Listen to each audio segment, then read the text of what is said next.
못 살릴 것 같다는 의사 선생님 말을 딱 들으니까 본능적으로는 엄청 살고 싶어 한다는 거를 그때 깨닫고, 그게 저를 또 비참하게 만든 게 있어요. 전 되게 강한 사람이라고 스스로 생각을 했고 강자의 입장에서 항상 세상을 대했던 것 같거든요. 근데 그게 비참하더라고요. 그냥 제 얘기가 성경책에 나와 있어서 놀랐어요.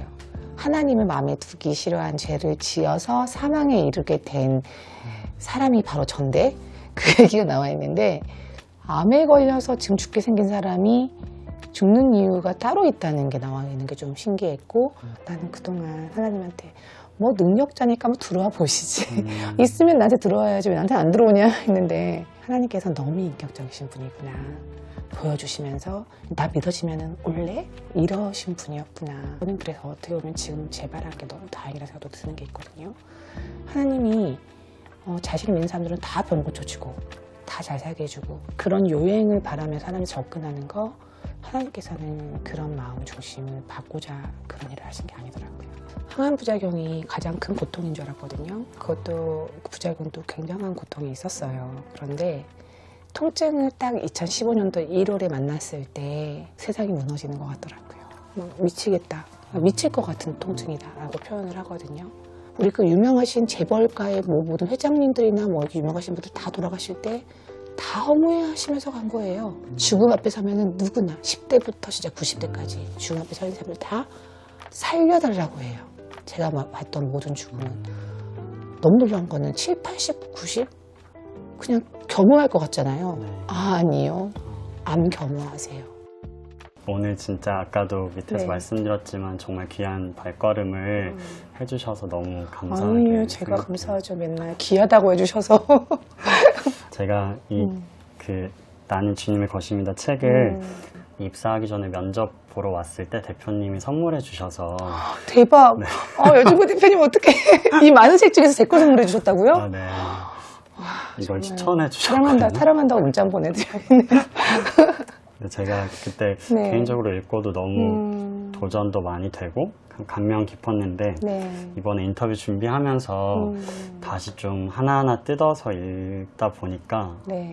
정말 또 되게 새롭더라고요. 그래서 언제나 그렇지만 저희 프로그램에 와주시는 분들과 네. 인터뷰가 너무 기대되고, 네. 오늘은 더 매번 더 특별하게 기대되는 이 것 같아요. 프로그램이 지금 네.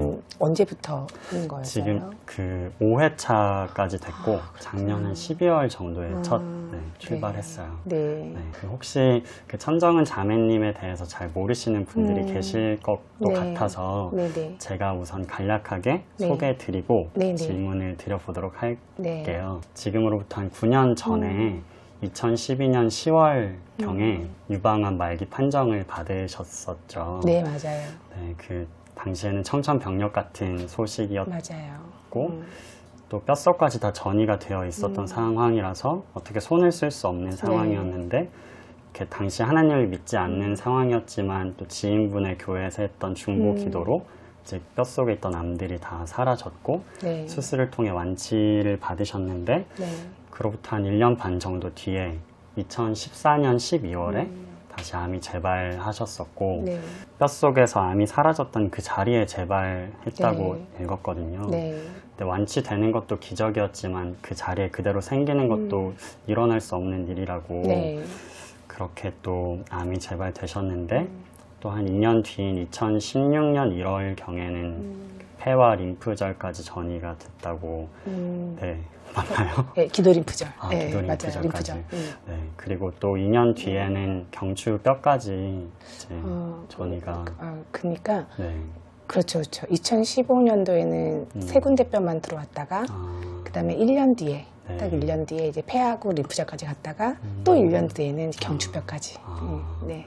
그 암이 재발한 뒤로 한 6년 정도 지금 계속 6년, 항암 치료. 그렇죠. 7년이 되어가고 있어요. 7년 차이신 네. 거죠? 6년 차인데 7년이 되어가는 6년 차. 그 항암 치료를 네. 그 21년 3월 당시 기준으로 90차까지 받으셨다고 제가 알고 네. 있는데, 현재는 92차 중이에요. 92차 중. 네. 아, 네.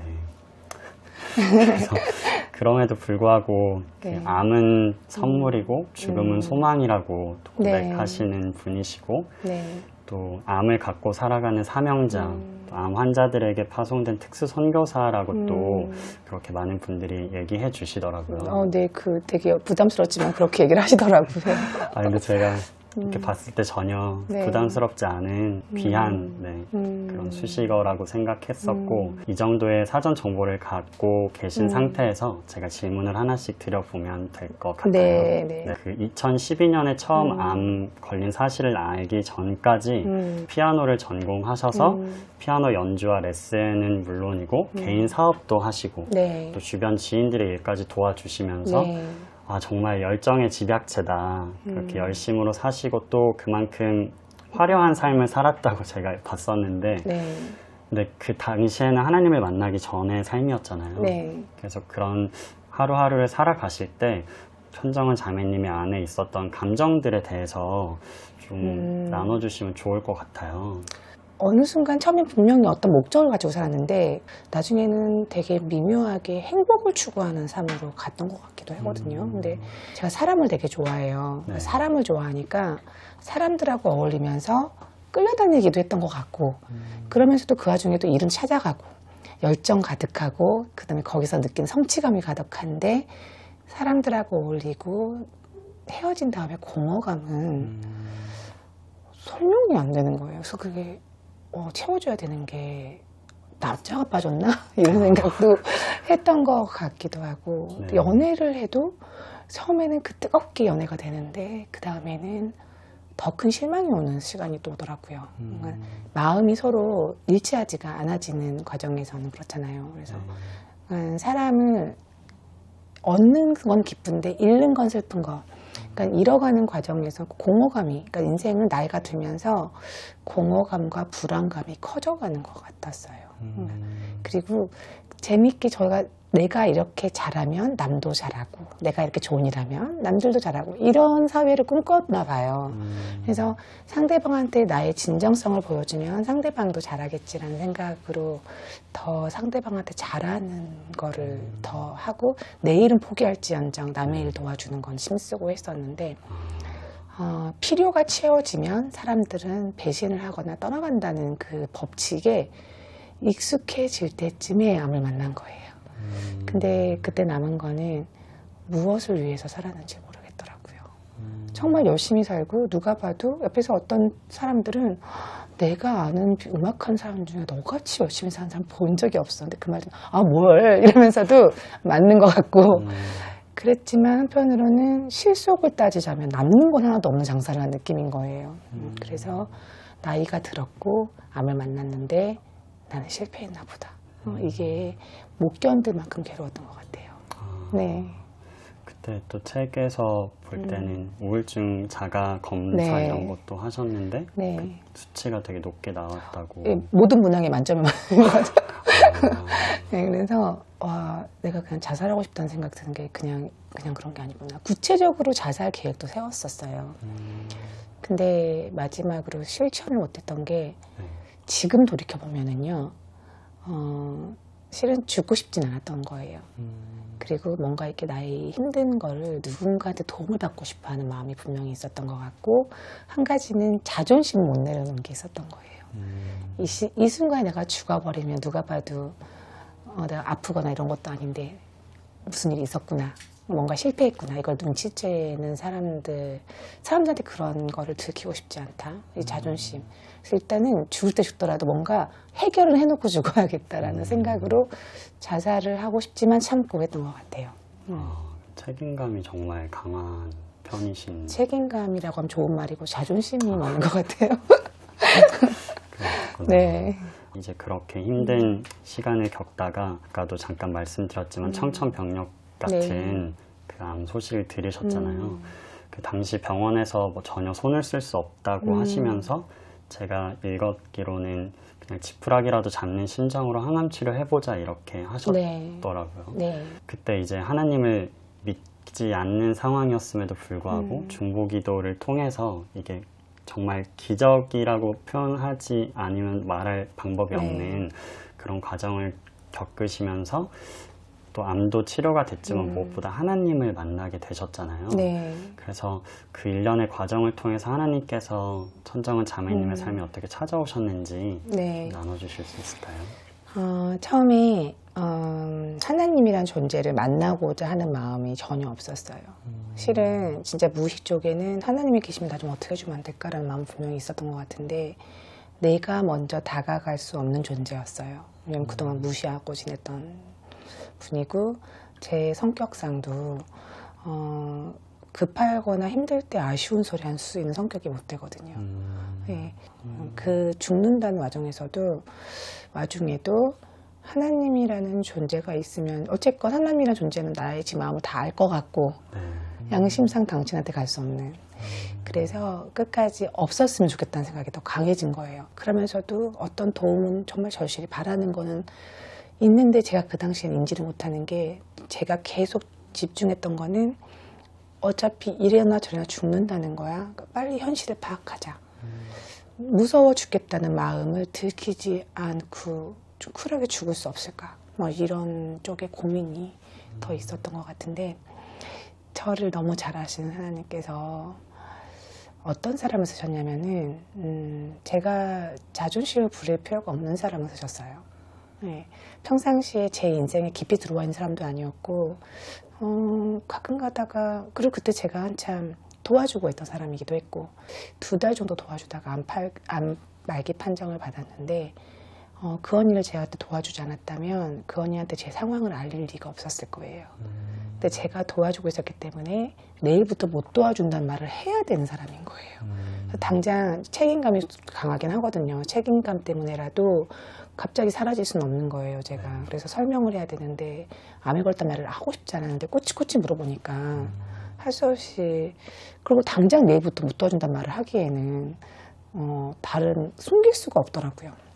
그래서 암에 걸렸다고 하니까 내일부터 못 가겠다는 얘기를 이렇게 해줬는데 이 언니가 첫 마디가 넌 살 거야 이렇게 해서 그때도 그게 좀 짜증이 났던 것 같아요.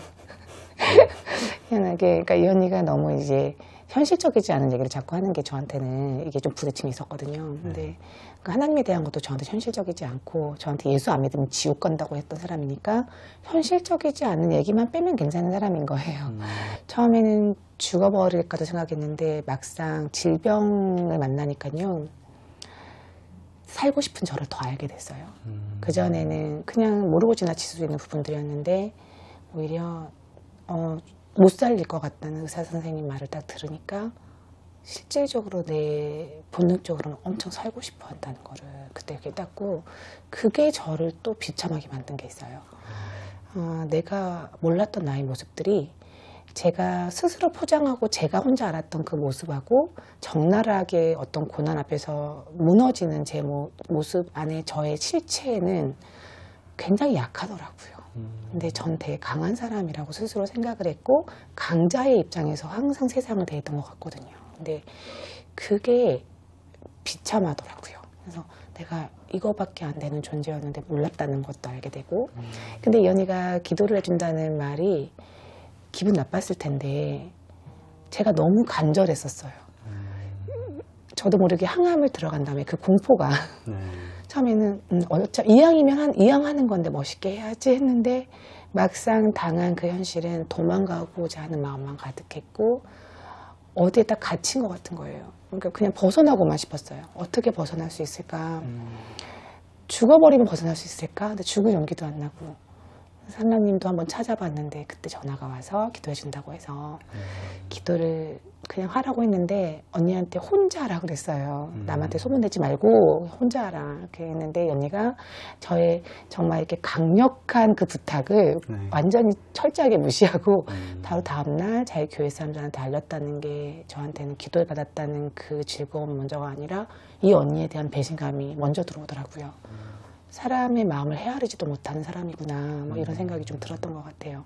그래서 내가 사람 잘못 봤으니까 내 잘못이야 뭐 이렇게 생각하고 넘어갔는데 제가 이렇게 도망가고 싶어 했던 그 항암 부작용이 한 방에 끝나는 경험을 하는 거죠. 그래서 그때 처음으로 뭔가 내 생각과 내 감정과 이 모든 내가 바라보는 세상이 그래서 내가 뭔가 판단을 잘못한 게 있을 수 있겠다라는 생각을 했던 것 같아요. 하나님이란 존재를 어떻게 하면은 없애볼까라는 생각을 했는데 있는 거 아니야. 이게 이제 제가 약간 혼란이 오는 게 있었고, 그 다음에는 가봐야겠다 마음 먹은 게 제 몸이 계속 좋아지고 있는 거, 항암하면서 계속 이제 바닥에서 쓰러져 있다가 이제 벌떡 일어나는 과정에서 이게 그럴 수 있는 약이 아닌데, 설명을 들었을 때 절대 그럴 수 있는 약이 아닌데 내가 일어나고 있는 거, 같은 암 환자들이 다 놀라더라고요. 이번에 괜찮다고요? 저는 아무 일도 없었는데 어떻게 그러지? 그러니까 이런 얘기도 들으면서 가봐야겠다. 그래서 가는데 나름 기대하면서 갔어요. 나 왠지 그분 만나버릴 것 같아. 이러면서 간 거예요. 근데 도착했던 교회에서는 제가 제일 싫어하는 짓을 다 하신 거죠, 그때. 저를 놓고 막 기도를 해준다고 하는데, 교회 다닌 사람들은 그런 거를 되게 좋은 기회로 생각하고 더 갈망한다고 들었지만, 저는 그런 이상한 의식이 있는 곳에는 있어 본 적이 없어서 그게 어떤 이상한 의식같이 느껴지고, 그게 하나님의 어떤 그런 의식이 아니라 어떤 악마의 의식 같은 느낌? 진짜 그런 느낌으로 벌벌 떨다가 도망친 거예요. 내가 또 한 번 저한테 실망한 거예요. 얼마나 무서우면 거기까지 갔을까? 그러니까 내 자신의 변화가 받아들일 수가 없는 거예요. 넌 이런 애가 아닌데 막 이러면서, 그러다가 자존심이 상한 게 1번이 왔고, 2번은 일단 또 공경에 처한 사람이 떠오르는 거죠. 이 언니가 이상한 곳에 있다는 생각이 드니까 이게 또 내가 갈 땐 가더라도 이 사람 구해놓고 가야 되는 거 아니야? 이런 책임감이 갑자기 또 떠오르더라고요. 그래서 가긴 가야겠다.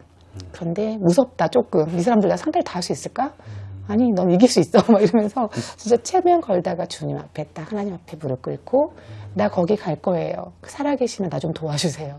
그리고 이 언니 구출할 수 있게 무사히 데리고 나올 수 있게 해주시고, 지옥이 있는지 알려주세요. 간 곳에서 이제 지옥이 있는지 알아보는 게 2번이 되고, 1번은 이 언니 구출하는 게 1번이 됐던 것 같은데, 그때 이제 제가 그 교회에서는 책을 또 발견한 거예요. 차 안에서, 버스 안에서 발견했는데, 그거를 보면서 안 보고 싶은 책이었거든요. 과거에 실은 그 언니가 저한테 한 2번 정도 줬었어요. 근데 제가 이거 한번 읽어볼래? 줬는데 하고 던져버렸던 책이거든요.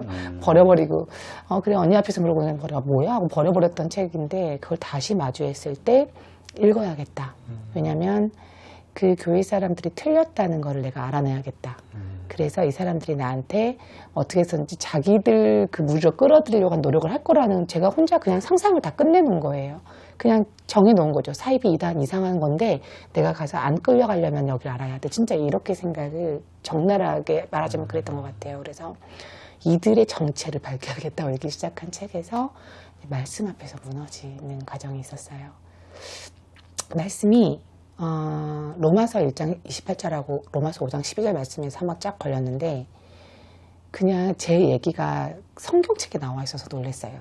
하나님을 마음에 두기 싫어한 죄를 지어서 사망에 이르게 된 사람이 바로 전데, 그 얘기가 나와 있는데, 암에 걸려서 지금 죽게 생긴 사람이 죽는 이유가 따로 있다는 게 나와 있는 게 좀 신기했고, 모든 사람이 하나님 마음에 두기 싫어한 죄를 지었다는 거에서 내가 포함되어 있다는 거에 놀라고, 그래서 기독교나 이런 성경책에서 나의 얘기를 찾을 거란 생각을 안 했고, 종교는 종교고 사람은 사는 건 사는 거고 이렇게 생각을 했던 사람인데, 뭔가 관계가 나랑 있는 말이 나오니까 굉장히 가슴이 뛰더라고요. 그래서 뭔가 찾아낼 수 있을 것 같다는 기대가 생겨서 맨 앞으로 들어갔더니 사도행전 17장 30절 31절 말씀, 거기에는 나중에 그 처음에 들었던 말은 모든 사람한테 믿을 만한 증거를 하나님이 친히 주셨다는 말씀이 먼저 들어와 있고, 그 다음에는 그 증거가 예수를 부활시킬 거라는 거라고 나와 있는 게 충격이었고, 세 번째 충격은 심판할 날을 작정하셨다는 게 좀 눈에 들어왔어요. 그래서 하나님이 이 땅을 멸하신다는 말이 처음에 들어와 있다는 것도 놀라는 거죠. 그래서 저한테는 그때는 혼란스러운 말이긴 했어요. 그 말은. 하지만 머리에 먼저 확 들어온 말은 모든 사람에게 믿을 만한 증거를 줬다. 그러니까 증거라는 단어가 너무 제가 기대하지 않은 단어였던 거예요. 왜냐면은 종교는 신비로운 거고, 뭔가 이렇게 이상한 경험을 다 하는 거고, 체험을 누가 하는 건데 그 체험한 사람이 미친 사람일 수도 있는 거고, 약간 저는 이런 개념이 있었던 사람이라서 증거라는 단어가 너무 놀라운 거예요. 그래서 증거가 있으면 믿을 수 있는 거잖아요. 그래서 증거가 근데 제가 더 놀란 건 예수님이라는 걸 내세웠다는 게 나는 하나님을 찾으러 갔는데 예수님 얘기를 여기서 하고 있는 거예요. 제가 그전에 그 교회에서 잠깐 예배 전에 화가 났던 것도 잠깐 있었는데 예수님 얘기를 해서 화가 났거든요. 나는 하나님을 찾아야 되는데 하나님이 답인데 예수님 얘기하니까 제 생각에는 예수님이 하나님의 아들이라고 알고 있었으니까 단계를 거쳐야 된다는 거야. 이게 순간 짜증이 확 났거든요. 그러니까 다이렉트로 한 번에 뭔가를 딱 알고 가고 싶은데 나한테 예수를 좀 가르치려는 거야. 그럼 내가 하나님까지 가려면 얼마나 더 걸리는 거야. 이런 거. 그래서 그냥 듣기도 싫어졌던 기억이 나더라고요. 근데 하나님이 친히 예수를 증거로 내세웠다는 말씀이 딱 있으니까 아, 예수가 단계가 아니라 예수를 알아야 되는 존재라는 게 그때 그 말씀에 나와 있는 거예요. 그래서 더군다나 그 증거는 그 예수가 그냥 가만히 그 예수 믿으라가 아니라 예수를 죽은 자 가운데서 살릴 건데 그러면 내가 살아있는 걸 믿어. 이렇게 되어 있는 말이잖아요. 그러니까 어떤 지정한 사람을 죽었는데 살렸다고 하고 그걸 증거로 건다면 믿을만 하겠네라는 생각이 들더라고요. 그래서 그럼 이 사람이 죽었다가 살아났나를 보면은 되겠는데 방법이 없다 하다가 머릿속에서 BC와 AD가 떠올랐던 거예요. BC와 AD가 떠오른 순간 예수인데 이게 바로 BC와 AD가 예수랑 관계 있잖아. 이게 갑자기 떠오르면서 제가 왜 난 이거 알고 있지? 그랬어요. 알고 있는데 왜 모른 척 했지? 이런 생각이 들더라고요. 그래서 예수가 무슨 일이 있었나 봐. 이러면서 근데 날짜가 어떻게 예수를 기준으로 생겼을까? 너무 그게 순간 소름 끼치는 게 하나님 말이 맞나 봐. 왜냐면 아무리 유명하고 중요한 인물이 세상에 많지만 그런 인물들이 모든 지구촌 사람들이 통용하는 그 날짜나 시간의 기준을 삼을 수는 없잖아요. 어떤 업적으로 그럴 수는 없잖아요. 근데 예수님이 와서 보여준 게 확실히 하나님이 증거를 맞구나 하는 걸 그 시대를 뭔가 이렇게 확인나 보다. 이게 오면서 그때 막 찾아봤던 거는 예수가 부활하지 않았다라는 걸 막 찾았는데 실은 예수 부활 찾더니 예수가 부활하지 않았다라고 막 찾는 사람들의 흔적도 관심을 그쪽으로만 가는 거죠. 예수가 부활했다는 게 너무 많고 예수가 부활하지 않았다라는 게 요만큼인데 그걸 전 또 찾고 있는 거예요. 결국은 그걸 찾았는데 결론은 아무도 부활한 게 사실이 아닌 걸 밝혀낸 자가 없다로 끝났어요. 지금 현재 시간까지는 아무도 못 발견했다. 그만큼 증거가 차고 넘친다. 그래서 제가 거기서 내 고집을 내려놔야 된다는 순간을 맞닥뜨렸어요. 예수님이 부활하셨네요. 하나님 정말 당신이 살아 계시네요. 나 진짜 몰랐는데 이러면서 주님 하나님한테 넋두리를 하다가 어떻게 해야 되나요? 그랬는데 난 이제 믿어져요. 그럼 됐나? 근데 이게 나한테 어떤 확신이 없잖아요. 믿어는 근데 이게 어떤 상황인지 모르겠네. 그 믿어주는데 누가 뭘 어떻게 해주는지. 그런데 거기서는 믿어지면 해야 되는 행동까지도 친절하게 나와 있는 거예요. 회개하라. 심판의 날 작정하셨으니 모든 사람에게 명하사 회개하라고 하셨고 회개하고 복음 믿으라는 말씀이 마가복음에 이어져 있고 그리고 그 회개해야 될 죄는 예수를 주인으로 믿지 않는 죄라고 요한복음으로 이어지고 있는 거예요. 그 책에서는 계속. 그리고 이분이 이 땅에 오신 목적이 있는 거예요. 예수는 그게 너무 정확하겠다. 이분이 이 땅에 오신 목적이 무엇일까 했더니 죽은 자와 산 자의 주가 되려 하심이니라. 예수님이 부활했다는 게 내가 그냥 믿어볼까가 아니라 사실이구나 하고 깨닫자마자 이제는 하나님 살아계신 걸 저 믿어요 하자마자 깨달은 거는 뭐냐면은 그래서 주인을 바꿔야 되는구나. 그렇죠. 그래서 주인이 있구나. 주인은 난데 했다가 창조주가 하나님이 창조주니까 살아계시다면 자동으로 난 피조물이 맞구나. 엄마 뱃속에서 나왔거든 이러는 게 아니구나. 내가 피조물이기 때문에 주인이 있구나. 그러면 내가 주인 되어서 내가 사는 거는 분명히 잘못된 거구나. 그 순간 고백이 바로 나오더라고요. 내가 주인이었다고. 몰라서 그랬으니까 용서해 주시고 이제 들어와도 주시라고.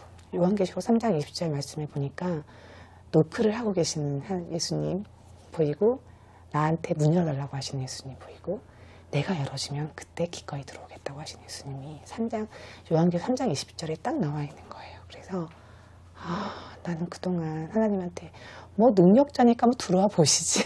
있으면 나한테 들어와야지 왜 나한테 안 들어오냐 했는데 하나님께서 너무 인격적이신 분이구나 보여주시면서 나 믿어지면은 올래? 이러신 분이었구나. 그래서 내 차례군요. 바로 그래서 제가 마음을 열어드리고 받아들였어요. 근데 들어오세요 하자마자 제가 바로 알겠더라고요. 이분이 들어오셨고 내가 주인이 바뀌었다는 거를. 바로 그냥 그리고 내가 그게 나의 의지와 나의 결단이 필요하다는 걸 알았어요. 하나님이 뭐 신이 있으면 나는 가만히 있고 뭔가 쓱 해주고 쓱 해주고 이러는 거는 줄 알았거든요. 아니 너무 이분은 살아계셔서 인격적인 관계를 요구하시는 분이고 내가 인격적으로 내려놓고 이분을 받아들인 다음부터는 내 의지대로 절대 주인 되지 않는 길을 가는 게 마땅하다는 거를 바로 알아서 그때 마지막에는 고백을 이렇게 드렸어요. 당신 들어와서 너무 감사하다 그러고 제가 적어도 머리는 안 할게요. 그랬어요. 그래서 머리도 예수님 거고 몸도 예수님 거고 마음도 예수님 거라고 드렸으니까 저는 이제 앞으로는 주님께서 명령하신 뇌가 그러니까는 머리를 드리고 났더니 생각이 뇌가 모든 몸에 명령을 하는 기관이잖아. 머리 드렸으니 명령을 주님께서 내리시기 전까지 전 액션을 취하지 않겠습니다. 이렇게 고백을 드렸거든요. 그러니까 되게 단순하게 되더라고요. 삶이 이렇게 단순한데 나는 그동안 이렇게 엉덩이 이렇게 머리를 이렇게 굴려가면 저렇게 굴려가다가 손해를 안 보는 선택을 했다고 생각했다가 실패했다가 이게 다 떠오르더라고요. 그래서 그게 이제 모든 짐을 주님에 넘긴다는 게 어떤 건지 알게 되니까 마음 편안해지고 아무도 내 안에 있는 건 분명한데 내 안에 예수님이 계시니까 몸이 예수님 거니까 내 거가 아닌 게 너무 분명하고 그러니까는 보이는 건 변한 게 하나도 없는데 제가 완전히 생각이 바뀌니까 상황이 이제 모든 게 정리가 되는 거예요. 암이 내 거가 아니고 주님 거구나. 머리가 내 거가 아니고 주님 거구나. 그러니까 그날로 바로 그냥 갑자기 우울증이 뭐야 하고 다 사라진 거예요. 기쁨만 가득하더라고요. 교회 갔더니 하나님이 알려주시는 게 뭔지를 딱 알겠더라고요. 들어가자마자 정은아 내가 준비한 너희 집이야 이런 느낌이었고 너희 가족이었어. 막이 아니었거든 이러는 거. 그래서 내가 이 가족들이 나를 위해서 그렇게 중보가 됐으니 부작용이 없어지는 게 마땅한 거였구나. 우연이겠지 했던 그게 싹 사라지고 당연히 기도 응답이었다. 이게 이제 확신이 됐고 그 다음부터는 할 일이 하나밖에 없구나. 나는 곧 갈 건데 주님한테 가기 전에 그분을 빨리 알아야겠고 가서 어색하게 만날 수는 없다. 내가 그분을 알아야겠고 목사님 말씀으로는 인생의 정답이 성경책에 있다고 설교를 하시는 말씀을 듣고 나는 성경책을 읽어서 예수님을 끝까지 죽기 전에 빨리 알아서 그분한테 가서 안청만 해야 되겠다 이 생각도 들었고 가기 전까지는 하나님께서 나한테 내 집을 보여주셨는데 내 집을 매일 와야겠다. 그러면서 못 갈 만한 상황들이 막 생기더라고요. 암 환자니까. 그게 나중에 보니까 악한 영이 시험하는 거였다는 건 지금 확실하게 아는데 그때는 당연히 몸이 안 좋아지니까 못 가는 거 아니야 했는데 가고 싶은 마음이 가득하니까 그것도 넘어서더라고요. 아니야 열나는 거 아닐 거야 했다가 40도네 막 이러다가 하나님 저는 집에 가고 싶어요. 보내주세요. 그렇게 하고 이게 내 욕심이고 내 고집이면 하나님 가다가 뭐 오늘 그냥 부르시면 뭐 그것도 땡큐 하고 갈 수 있게 마음을 좀 잡아주세요. 만약에 근데 하나님 저 죽어도 제 집에서 죽게 해주세요. 뭐 이러면서 그냥 병원 안 가고 집에다 숨기면서 막 교회를 갔는데 교회를 가면 열이 떨어지는 거예요. 찬양을 하고 있으면 열이 떨어지고 그리고 뭐 이렇게 차 안에서도 뭐 이렇게 이만큼 토를 막 이만큼 했던 사람이 또 이제 아니야 몸이 주님 거야 꼭 삼키면 그다음부터 토도 안 하고 이런 경험들이 주님과 하나씩 대화해 가면서 너무 기뻤거든요. 밤마다 주님 찾고 예수님이 밤에 성경책을 봤더니 그분이 나를 위해서 죽는 용기를 냈던 그분의 마음은 나에 대한 사랑이 너무 가득한 거예요. 나한테만 집중되어 계시더라고요. 그래서 그런 분이 이 세상에 있다는 것 자체가 저한테 너무 감격인 거예요.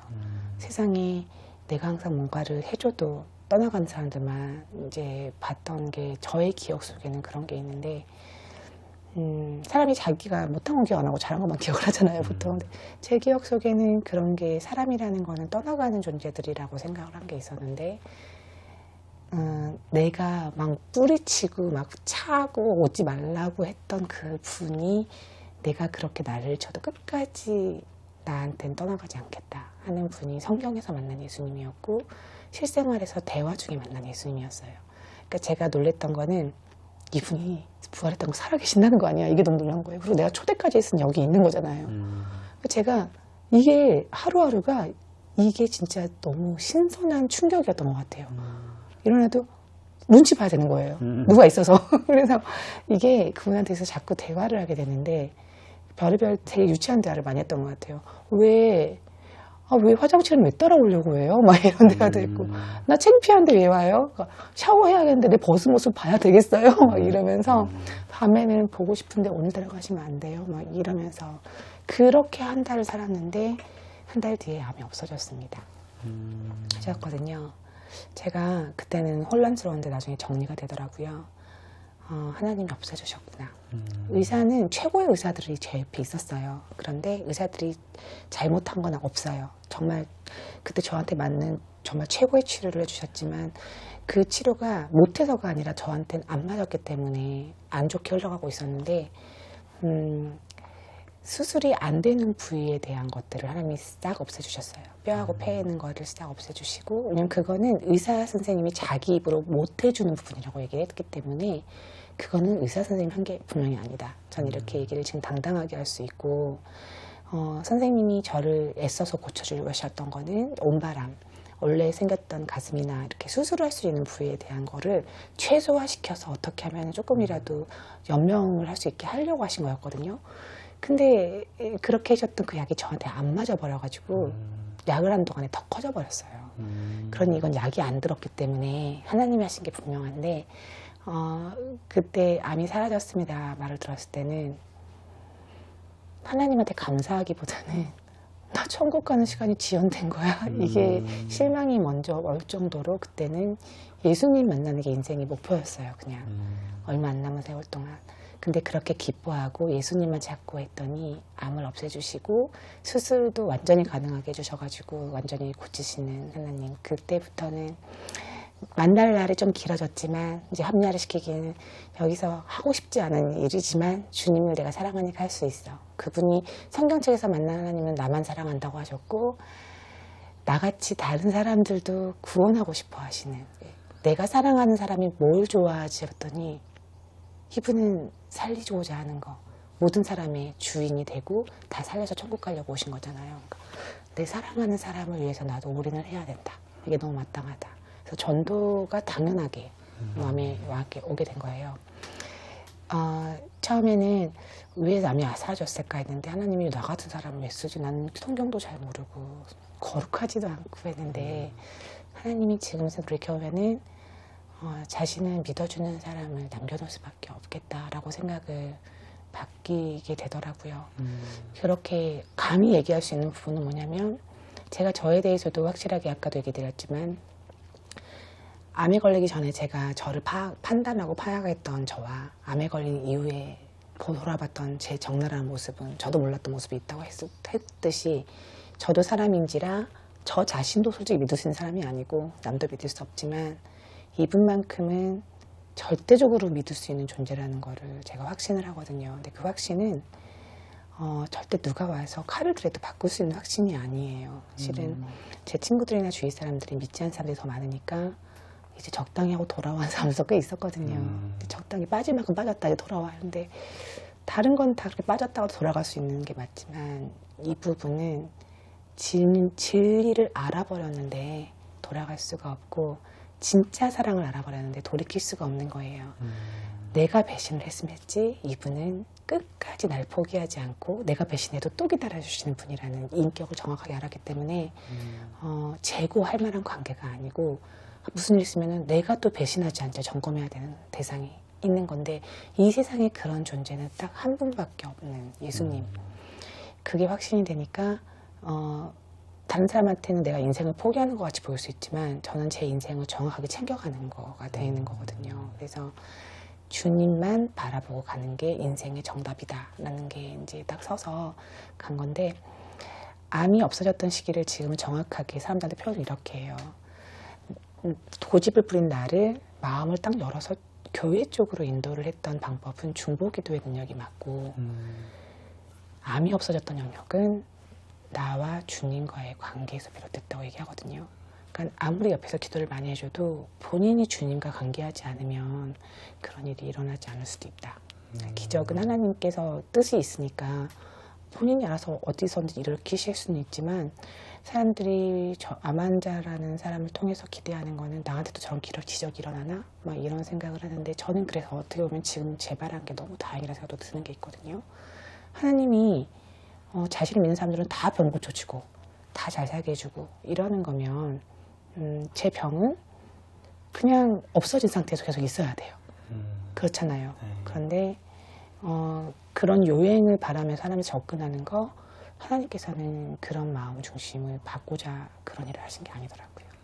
진심. 저도 그때는 진짜 계셨구나 한 다음부터는 그냥 너무 그냥 그분한테 빠져드는 것만 했지 이분 만났으니 이제 병 고쳐주나? 이런 계산을 한 번도 안 했던 거예요. 그러니까 계산을 한 번도 안 하고 오히려 거꾸로 아니까 보고 싶어서 가고 싶다고 막 제발 좀 나 좀 불러달라고 이랬는데 살려주셨잖아요. 성경책에 아이러니하고 걔도 말이 있더라고요. 죽고자 하면 살고 살고자 하면 죽는다.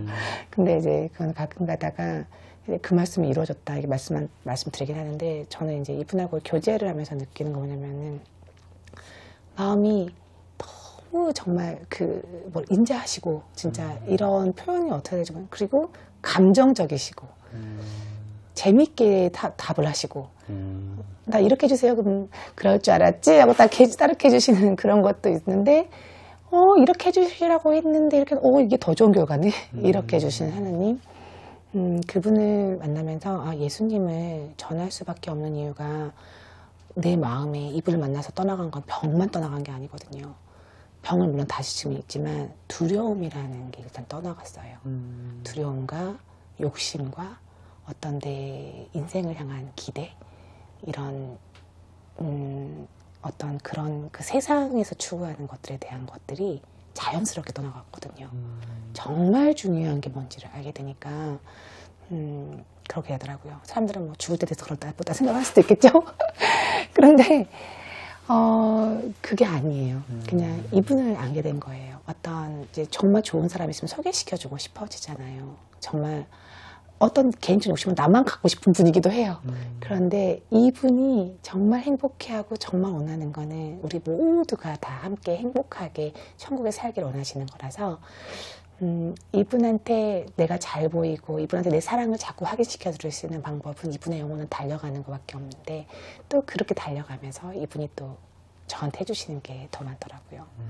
보통 사람들이 하나님과 예수님과 어떻게 친밀하게 동행하는지에 대해 좀 모르시는 분들도 많잖아요. 근데 맞아요. 자매님께서는 그런 어떤 에피소드나 추억 굉장히 많을 것 같은데 네. 지금 방금 말씀하실 땐 좀 애둘러 말씀하셨다면은 네. 좀 저렇게까지 친밀한 동행이 가능하구나 이런 혹시 이야기 해주실 게 있을까요?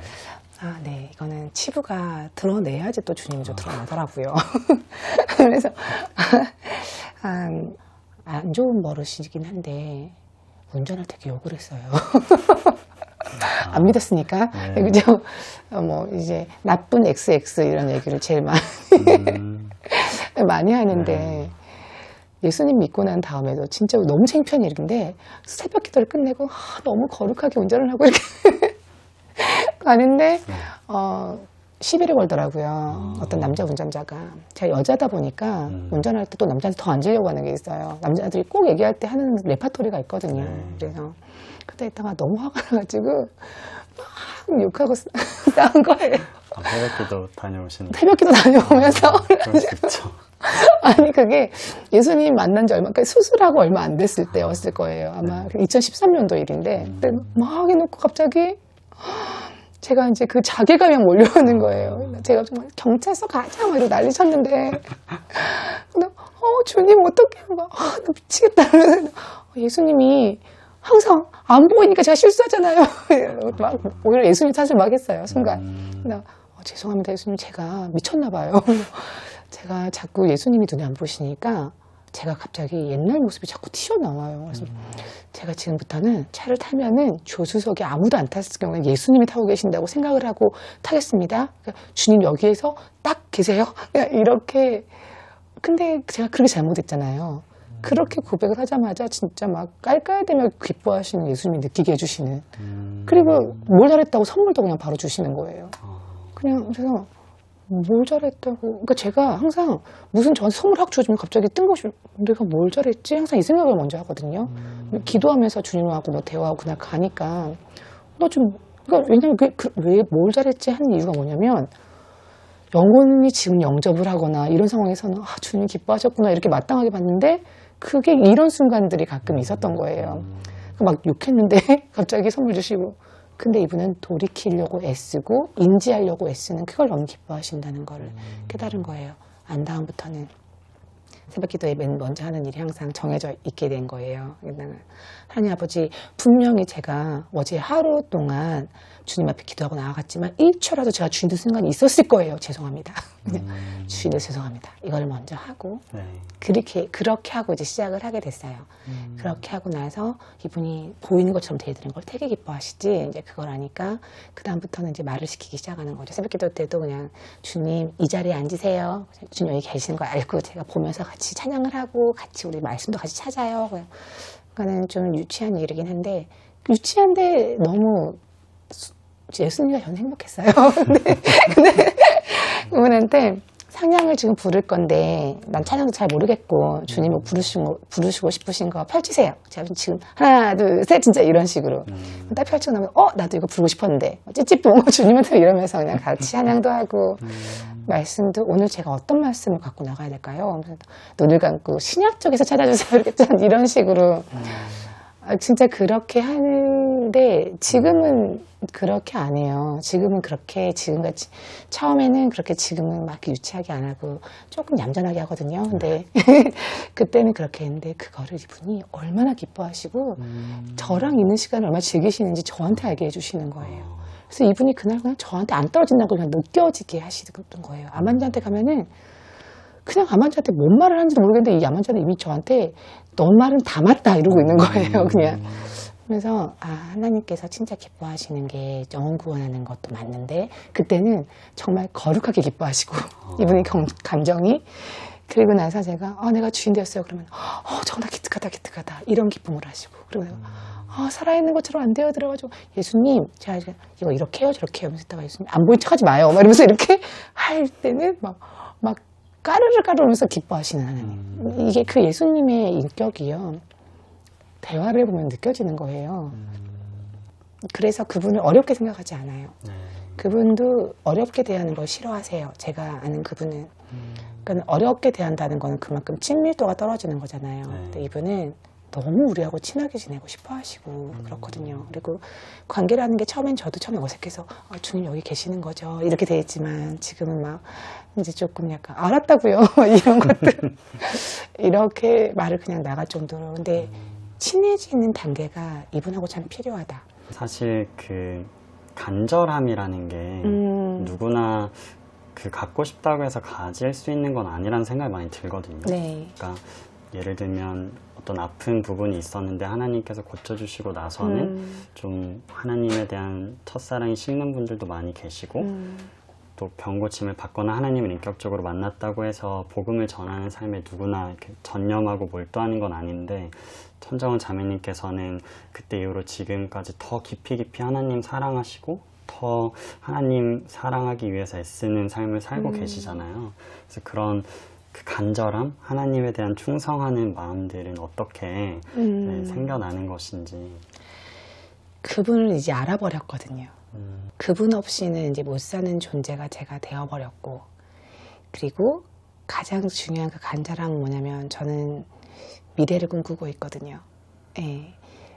암 환자는 죽으니까 미래가 없겠지? 아니요, 죽어야지 미래가 펼쳐진다는 걸 아는 게 저한테는 가장 큰 거였어요. 그래서 내 인생이 아직 시작도 하지 않았다는 안도감이 저한테는 있어요.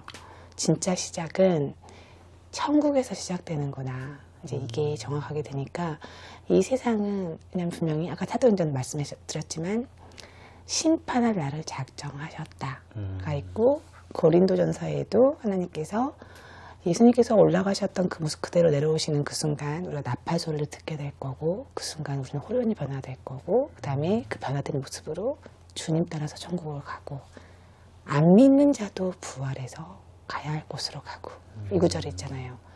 실은 지금 이 몸은 분명히 죽어서 몸에 갇혀 있는 게 사람들 사고방식인데 몸이 잘못되면은 솔직히 우울해지고 몸이 잘못되면은 세상 끝난 것 같고 근데 몸이 잘못되는 과정이 반드시 있어야지만 다시 사는 건데 진짜 몸에서 사는 거잖아요. 그 비밀 때문에 주님하고의 동행을 더 간절하게 잡고 있다. 주님하고 같이 있는 이 생활을 내가 정말 모르는 사람처럼 이 세상을 진짜 그 진리를 모르는 사람처럼 이 세상의 그 달콤한 유혹에 또 빠져서 주님을 저버린다? 굉장히 그렇게 멍청한 결론을 내릴 수가 없다 나는. 그러니까는 다른 사람보다 더 잘 살 수 있는 방법을 이미 알았고 네, 그러니까 그 방법을 알았으니까 차곡차곡 차근차근 천국을 향해서 나아가는 그 길로 열심히 가서 거기서 나는 엄청 호강할 거야 이 생각으로 간절하게 붙잡다기보다는 기대로 붙잡고 있는 게 더 커요. 나는 이제 조금 올해 또 한 해가 지나갔는데 또 뭐 그 한 해가 또 지나가지 않을 수도 있고 어쨌건 난 주님을 만날 건데 나는 거기 갔을 때 정말 마음 편히 진짜 이 나라를 누리기 위해서 거기서 누리려면은 여기서 충분히 바빠야 한다.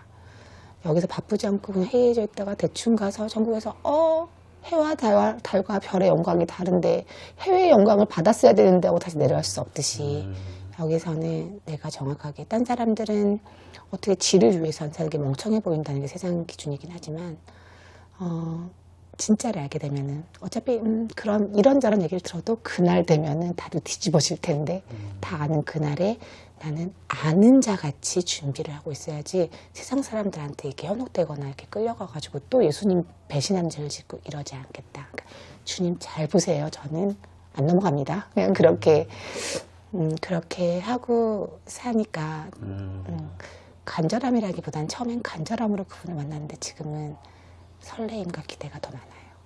네. 이게 저도 인터뷰하면서 느끼는 부분이고 아마 이 영상을 보시는 많은 분들이 그 암을 지금 갖고 계신 온몸에 퍼진 분이라고 사실 믿을 분이 한 명도 안 계실 것 같아요. 사기꾼이라고도 하시더라고요. 그래서 좀 근데 사실 그 2014년도에 다시 암이 재발했을 때 그 예전에 항암 부작용 때 받았던 고통과는 정말 비할 수 없는 네. 그 암 통증이 시작되셨고 정말 그 통증은 제가 감히 상상할 수 없는 범위일 텐데 어떤 그때 암 통증이나 지금도 여전히 겪고 계신 좀 그런 고통에 대해서 나눠주실 수 있다면은 그리고 그런 고통을 마주했을 때 하나님께 어떻게 기도하시게 되는지 그런 얘기 좀 해주실 수 있을까요? 이것 때문에 암 환자들한테 더 가야겠다는 생각이 들기도 했어요. 항암 부작용이 가장 큰 고통인 줄 알았거든요. 그것도 부작용도 굉장한 고통이 있었어요. 그런데 통증을 딱 2015년도 1월에 만났을 때 그때 세상이 무너지는 것 같더라고요.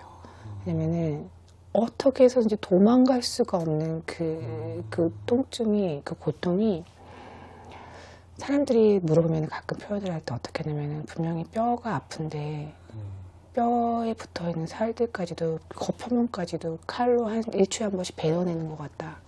막 미치겠다. 미칠 것 같은 통증이다 라고 표현을 하거든요. 그 통증이 지금도 아주 가끔 있어요. 아주 가끔 있는데 지금은 그 통증을 만나는 게 되게 익숙해요. 네, 익숙하다는 게 안 아파 이런 게 아픈데 마음이 되게 편안해요. 차이가 있더라고요. 마음에 두려움이 있는 상태와 마음에 평강이 있는 상태는 그 통증의 크기가 틀려요. 네, 그리고 선생님들한테 이제 들은 말 때문에 더 그 공포가 배가 됐던 것 같아요. 처음에 선생님들이 발견했을 때 안 아파요? 이거 먼저 물어봤어요. 그만큼 아픈 게 당연한 상태에서 제가 발견이 된 거예요.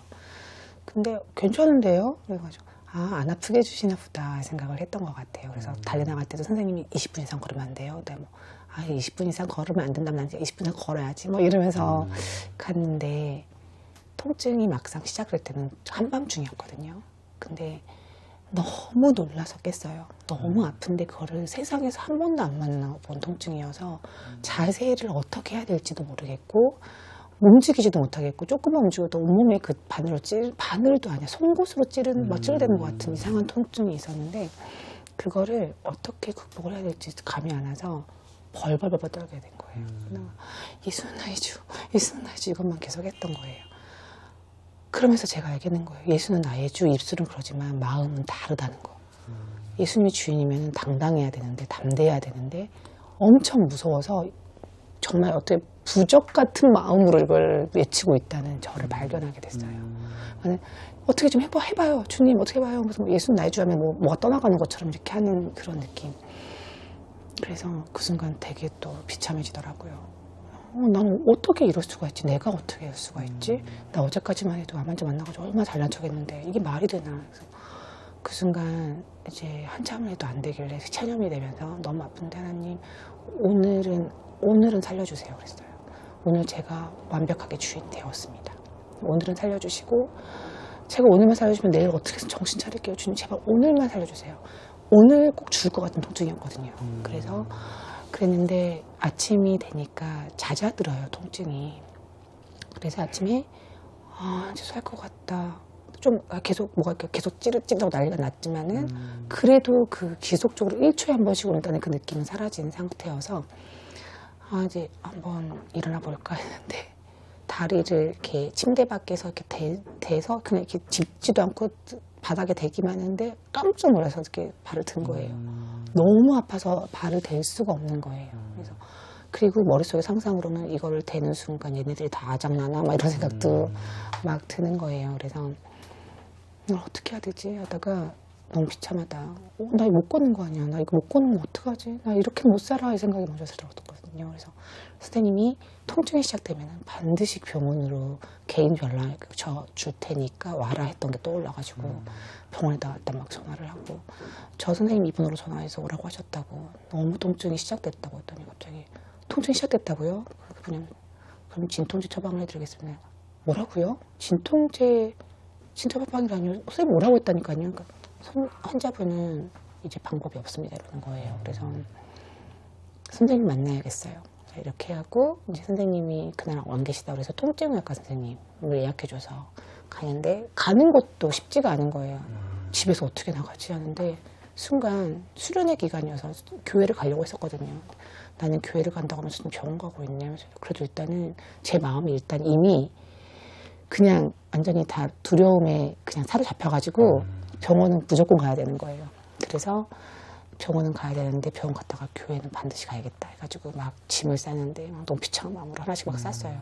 싸가지고 캐리어를 이렇게 다 들고 이제 병원 갔다 교회 가면은 교회 가서 죽을 맞이해야겠다 이 생각을 들고 그래서 이제 며칠 있을 거를 그냥 해가지고 캐리어를 들고 캐리어를 이렇게 목발같이 이용해서 그러니까 다리 하나를 이렇게 콩콩 띄어도 울려가지고 너무 아프니까 띄어보려고 했는데 뛸 용도도 안 날 정도로 아프니까 이렇게 다리 하나를 좀 이렇게 끌고 다리 하나를 이렇게 짚고 이런 식으로 정말 이렇게 한 발씩 콜택시 불러서 그렇게 해가지고 병원을 가는데 난간 이게 조금의 단만 나와도 무서운 거예요. 이거를 어떻게 올라가야 되지 이러면서 와 이렇게는 살 수가 없구나. 선생님 만났는데 선생님께서 통증외과 선생님 처음 보시는 분이니까 지금까지 안 아팠다고요?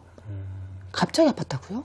이 상황에서? 막 이러면서 이렇게 하시는데 진짜 어저께 밤까지 안 아팠다고요. 그랬는데 사진 한번 다시 찍어봅시다. 사진을 막 찍어보더니 갖고 왔는데 이게 이상하네. 지금 환자분 같은 경우는요. 그동안 안 아픈 게 말이 안 되는 거거든요. 지금 아팠다는 게 더 말이 안 되는 거예요. 그래서 저 캐리어는 뭐예요? 생각 그러시더라고요.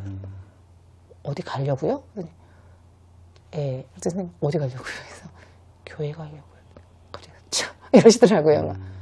지금 입원해야 될 수도 있으니까 교회는 제가 못 보내드리겠습니다. 이렇게 얘기를 하는데 선생님이 제가 정말 교회 가야 돼요. 저 정말 아무 짓도 안 하고 있을게요. 환자분 좀 움직이시면 안 돼요. 이러시더라고요. 그래서 제가 정말 안 움직이고 기도할게요. 무슨 말인지 못 알아듣나 본데 기도로 뭐든 간에 무조건 누워 계셔야 된다고요. 이러더라고요. 그래서 제가 누워서 기도할게요. 선생님 정말 제발 부탁드립니다. 그래서 정말 이렇게 해가지고 선생님이 한숨을 확 쉬시고 자도 모르겠다 하면서 진통제를 다 지어주겠다. 진통제 처방을 받고 그거를 들고 이제 지체를 불러서 차를 타고 이제 하는데 진통제를 먹을까 말까 근데 먹으면 이 통증이 없어지나 되게 갈등이 되는데 교회를 갈 때 그동안에 제가 워낙 많은 응답을 받아가지고 교회를 가는데 진도제 못 가면은 이게 하나님이 뭔가를 하신 건지 이게 진도인지 모를 것 같다는 생각이 들어서 일단 교회까지는 참지 하고 진짜 식은땀이 나는데 참으면서 갔어요. 근데 도착해가지고 올라가는데 계단을 못 올라가겠더라고요. 계단을 이미 예배가 시작된 다음이라서 한 20분 걸려서 올라갔나 봐요.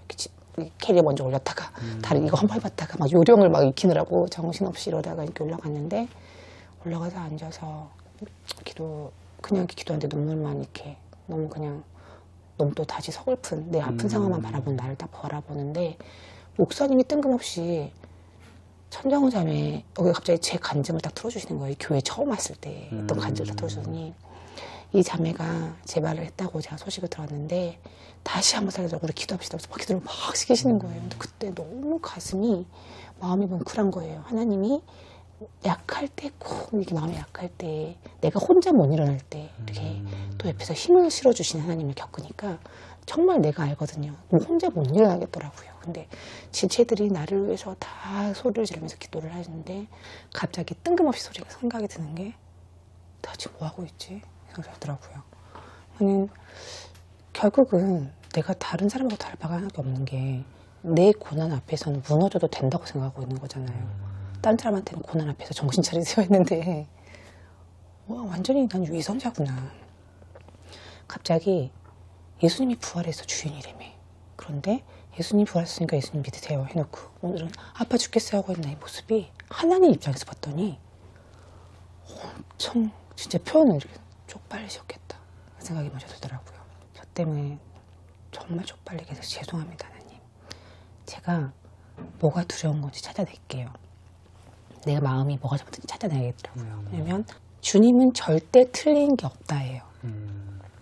말씀은 영원하고 세상을 멸해도 말씀은 영원하다고 하셨고 말씀대로 이루신다고 하셨으니까 이분은 저한테 지금까지 보여주신 모습이 말씀을 거슬리는 걸 한 번도 보여준 적이 없거든요. 근데 항상 내 생각이 바뀌거나 내 감정이 틈탔을 때 일이 벌어졌어요. 분명히 이건 내 감정 문제니까 어떻게 해결해야겠다 싶어서 뭐가 그렇게 무섭니? 하고 이렇게 계속 들어가 봤더니 이제 결론이 찾은 거죠. 죽는 거?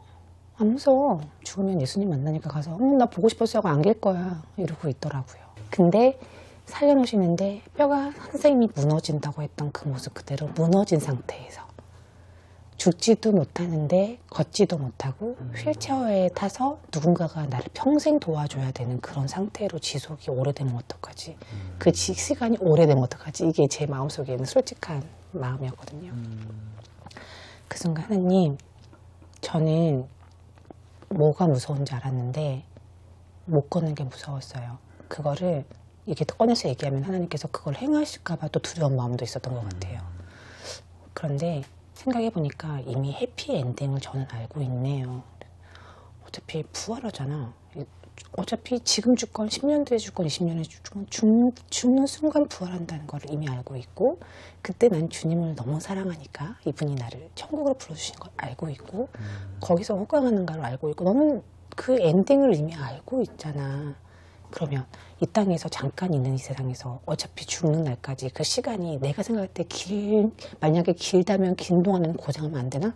이게 이제 저한테 되물어보는 그게 무서워? 그러면 안 돼?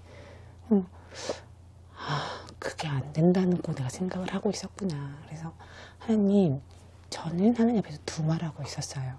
하나님이 다 옳습니다 했는데 내가 이렇게 당신하고 가까운 나한테 어떤 혜택을 주라고 바라고 있는 게 있었던 것 같아요. 그랬어요. 적어도 내가 주님 일을 하니까 그동안은 못 걷는 건 안 돼요. 이랬던 거. 그래서 제가 또 이 또한 주인 돼서 제가 주님한테 명령을 하고 있었던 거랑 똑같네요. 너무 죄송합니다. 하나님 당신의 계획에 내 인생을 통한 당신의 계획 중에 정은아 이 순간에 요만큼 기간 동안에는 잠깐 휠체어 타볼까? 이렇게 저한테 권하시는 거면 예스 하겠습니다. 그랬어요. 그래서 솔직히 두렵긴 한데요. 감당할 수 있을 거라고 믿습니다. 주님 옆에 계실 거고 이유가 있을 거예요. 내가 그때 휠체어를 타야지 될 만한 사람을 분명히 만나게 하시려고 그렇기 때문에 그러시는 거면은 저한테 지금 행하십시오. 전 준비됐어요. 제가 진짜 무서웠는데요. 이제 받아들일게요. 도움받는 거 자존심 상했는데요. 괜찮아요. 저를 도와줘야 될 사람도 저를 도와줘야 될 이유가 있는 거예요. 이렇게 얘기를 하고 주님, 모든 게 주님의 뜻이 있고 주님의 계획이 있으니까 저는 안전함을 믿습니다. 그냥 저 또 얍실하게 또 이렇게 도망다니지 못하게 그냥 딱 다리 부러뜨리세요. 이런 식으로 이 순간 그냥 더 이제 휠체어 딱 타고 다니게 하세요. 저는 그걸 제일 무서워했으니까 그거 지금 행하세요. 저 지금 그거 행해주시면요, 기쁘게 예수님 그래도 부활하셨거든요 할게요. 그렇게 기도를 하자마자 몸에 변화가 생겼어요. 이게 고관절이 이렇게 굳어져서 안 움직였는데 다리가 이렇게 돼버리더라고요. 순간 너무 놀라가지고 부러진 줄 알았어요. 처음에는. 그러다가 갑자기 너무 몸이 가벼운 걸 느끼니까 뭔가 이상하다. 통증도 사라졌다. 이게 뭐지? 하고 이렇게 걸으려고 이렇게 한번 해봤는데 하도 당해가지고 아플까봐 밥을 먹으면서 이렇게 했는데 괜찮아서 이렇게 하고 일어났는데 또박또박 해봤더니 두 다리가 멀쩡해졌더라고요. 그래서 하나님한테 중심을 확인하시는 하나님을 다시 한번 제가 이제 확인을 해서 그다음부터는 중심만 보시는구나. 내가 두려워하지 않는 게 되게 중요한 거구나. 이것도 깨달아가지고 그다음부터는 괜찮아가 이제 그다음부터 시작되는 거예요. 그래서 또 아프고 그럴 때도 그래 당연히 아프겠지 괜찮아 이렇게 참고 주님 잠만 재워주세요 이렇게 기도하고 자고 이런 거를 계속 하다가 어느 날 갑자기 생각이 딱 들어온 게 왜 아픈 게 주기가 다 똑같지? 밤에 자다가 꼭 깨우는 거예요 통증이. 낮에는 안 아파요. 근데 낮에는 아플 때는 어떨 때 아프냐면은 암 환자한테 가고 있을 때 아파요. 그러니까 이게 갑자기 쫙 생각해보니까 그동안에 그 주기를 잘 보니까 헐 이상하다. 되게 이상하네. 제가 그걸 통증을 한 6개월 정도 겪다가 아마 깨달은 게 이거 악한 영이 하는지도 아니야 생각이 딱 드는 거예요. 제가 만난 하나님은 처음에 저한테 꿀잠을 허락하셨거든요. 암 부작용 때문에 벌떡벌떡 일어나던 저를 그냥 한 방이나 재워주시는 하나님 경험했는데 잠을 방해하는 건 하나님이 아니거든. 잠을 방해하는 존재는 악한 영이야. 이렇게 생각을 하고 그렇게 만났던 암 환자들 통해서 악한 영을 충분히 전 인지하고 있었고 암 환자들을 그렇게 속이고 무섭게 하고 뭘 보이게 해서 막 그 괴로워하는 분들 다 경험했으니까 악한 영이 나한테도 속일 수 있다는 생각을 난 안 해봤네 이 생각을 한 거예요. 그래서 이놈들이 날 무너뜨리려면 적어도 암이 있는 자리가 당연히 아프니까 힘들구나라는 생각을 넣어줄 수 있겠네 그런 생각이 들었어요. 그래서 암이 있는 자리가 아프면 당연하다고 생각하잖아요. 시제 보니까 예수가 채찍에 맞을 때 나무를 입었다 했는데 어떻게 당연하게 아프겠어? 그 생각을 제가 하게 된 거예요. 말씀이 맞지 이 상황이 틀린 거야. 그래서 하나님 제가 뭔가 깨달은 것 같은데 이게 맞으면 도와주셔야 돼요. 이제 통증이 오면 전 싸울 거예요. 그렇게 얘기를 드리고 통증이 오기를 기다렸는데 이제 내가 또 갔거든요. 이놈들이다 그 생각을 하고 나한테 통증을 주고 암이 있는 자리에 당연히 아프다고 생각을 넣어주니 더럽고 추악한 영들아 당장 떠나갈지어다 이렇게 얘기를 했어요. 그래서 너네 내 가슴을 들여다봐. 예수님 보이지? 너네 빨리 도망가. 너네 안은 큰일 나 지금. 막 이렇게 비명을 막 지르고 했는데 그 순간 갑자기 머리끝에서부터 발끝까지 뭐가 휙 빠져나간 느낌이 드는 거예요. 너무 소름 끼치게. 갑자기 그 순간 하다가 통증이 갑자기 싹 사라진 거예요.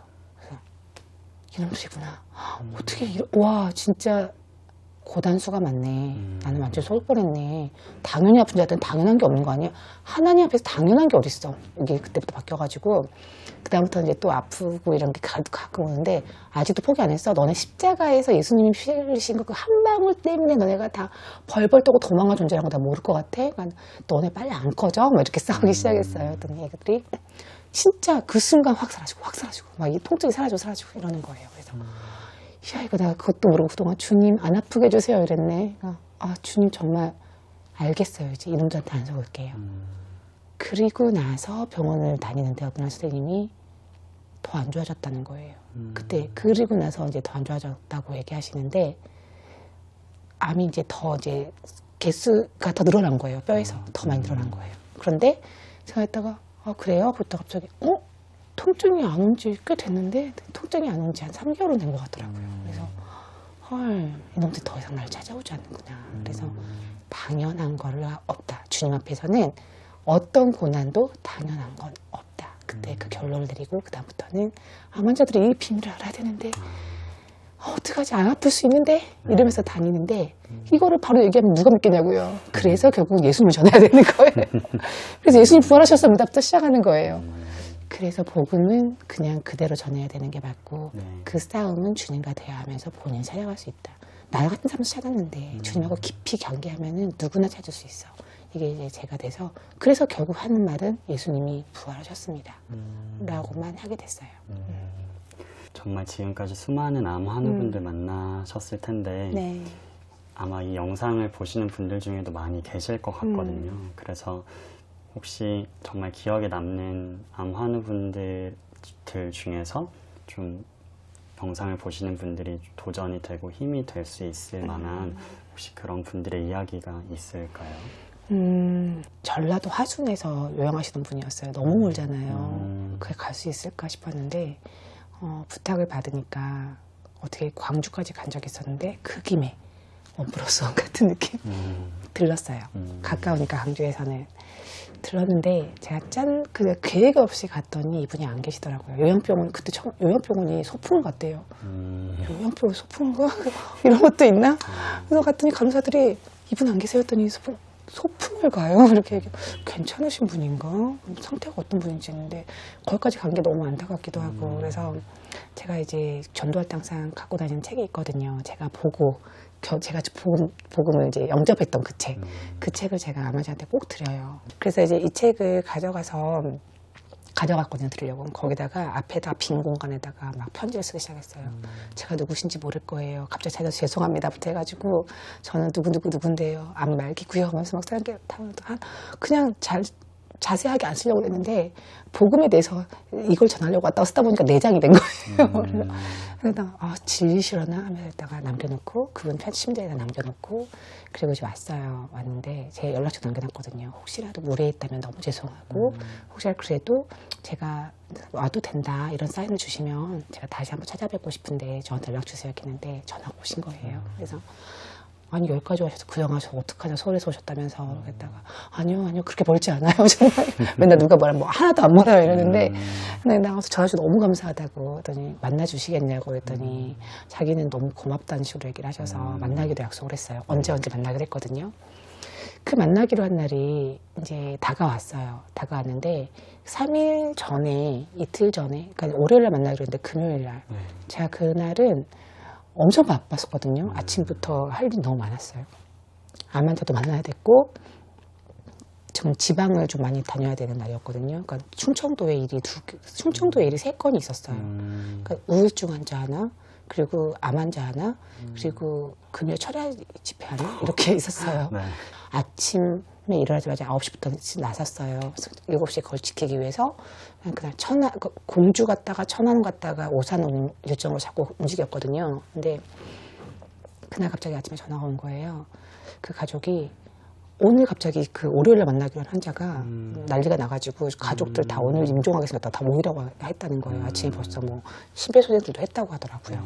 그래서 어떡하죠? 그러니까 오늘 와줄 수 있냐는 거예요. 저 오늘 진짜 바빠서 못 갈 것 같아요.